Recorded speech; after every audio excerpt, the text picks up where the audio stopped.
আসসালামু আলাইকুম, সবাই কেমন আছেন? আজকে কথা বলবো আমাদের সিআরপিসির 1898 সালে আমাদের এখানে 5টা শিডিউল রয়েছে। সেই 5টা শিডিউল নিয়ে আমরা আজকে কথা বলবো। আমাদের এখানে 5টা শিডিউলের মধ্যে প্রধান যে শিডিউল রয়েছে সেই শিডিউল বাতিল করা হয়েছে। আমাদের 5টা শিডিউলের মধ্যে 4টা শিডিউল বর্তমানে বলবৎ আছে। এই 7টা শিডিউল নিয়ে আমরা কথা বলবো। তো চলুন আমরা দেখে আসি যে 4টা যে শিডিউল রয়েছে সেগুলো কি কি।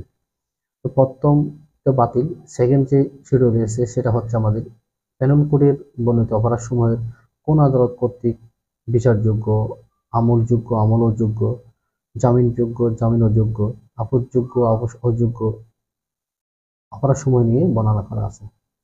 চার যে শিডিউল রয়েছে সেটা হচ্ছে ম্যাজিস্ট্রেট কোডের সাধারণ ক্ষমতা। চতুর্থ যে শিডিউল রয়েছে সেটা হচ্ছে ম্যাজিস্ট্রেট কোডের উপর আরোপযোগ্য অতিরিক্ত ক্ষমতা। এবং পঞ্চম যেটা রয়েছে সেটা হচ্ছে ফরম